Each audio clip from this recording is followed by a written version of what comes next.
স্ত্রীর blood group যদি negative হয় এবং হাজবেন্ডের ব্লাড গ্রুপও যদি নেগেটিভ হয় তাহলে তার সন্তানেরও ব্লাড গ্রুপ নেগেটিভ আসবে, এখানে কোনো সমস্যা নেই। কিন্তু স্ত্রীর ব্লাড গ্রুপ যদি নেগেটিভ হয় এবং হাজবেন্ডের ব্লাড গ্রুপ যদি পজিটিভ হয় তাহলে 50% চান্স আছে তাদের সন্তানের ব্লাড গ্রুপ পজিটিভ হওয়ার।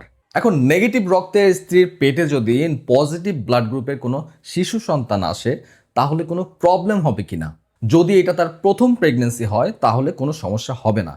কিন্তু সমস্যাটা হলো পজিটিভ ব্লাড গ্রুপের যে সন্তান তার ব্লাডটা মায়ের রক্তের সাথে মিক্স হয়ে যাওয়ার সম্ভাবনা থাকে দুইটা সময়ে, 28 সপ্তাহের দিকে এবং যখন ডেলিভারি হয় তখন সন্তানের রক্ত মায়ের রক্তের সাথে মিক্স হয়ে যাওয়ার একটা সম্ভাবনা থাকে। এখন সন্তানের পজিটিভ ব্লাড যখন মায়ের শরীরে যায় তখন মায়ের শরীরে একটা অ্যান্টিবডি তৈরি হয় এবং যে অ্যান্টিবডিটা মায়ের শরীরে জমা থাকে। এখন সেই মা যখন নেক্সট আরেকবার প্রেগনেন্ট হবেন এবং সেই সন্তানও যদি পজিটিভ হয় তাহলে মায়ের শরীরে ওই জমে থাকা অ্যান্টিবডিটা পরের যে সন্তান তার রক্তের সাথে মিশে তার রক্তের সমস্ত কোষ ধ্বংস করে দিতে পারে এবং সিভিয়ার কেসে সন্তান গর্ভেই মারা যেতে পারে। এই সমস্যাটাকে বলে RH ইনকম্প্যাটিবিলিটি। তো যেসব মায়ের নেগেটিভ ব্লাড গ্রুপ এবং তার হাজবেন্ডের রক্তের গ্রুপ পজিটিভ তাদের ক্ষেত্রে এই সমস্যাটা প্রতিরোধের জন্য একটা চিকিৎসা আছে, সেটা হলো অ্যান্টি ডি ইনজেকশন, যেটা দুইটা সময়ে দেয়া হয়। একটা ডোজ দেয়া হয় যখন প্রেগন্যান্সির বয়স 28 সপ্তাহ এবং নেক্সট আরেকটা ডোজ অ্যান্টি ডি ইনজেকশন দেয়া হয় ডেলিভারির 72 ঘন্টার মধ্যে। এটা কিভাবে দেয়া হয়?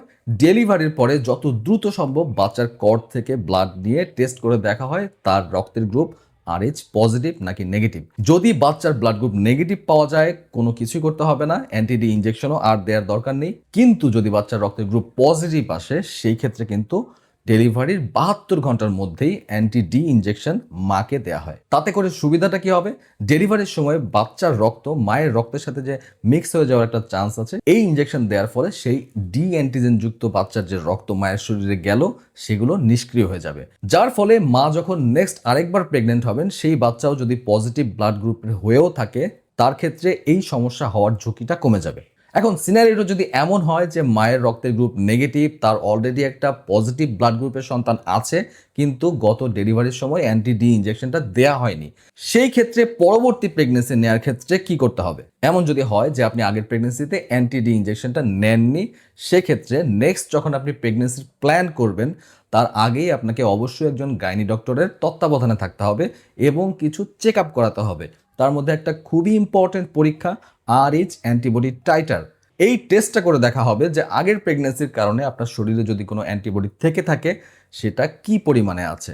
টেস্টের রেজাল্ট যদি নর্মাল হয় অর্থাৎ আপনার টাইটার যদি লো থাকে তাহলে আপনি নিশ্চিন্তে পরের প্রেগনেন্সি কন্টিনিউ করতে পারেন। কিন্তু যদি টাইটার হাই থাকে তাহলে বেটার হলো নেক্সট প্রেগনেন্সি না নেয়া।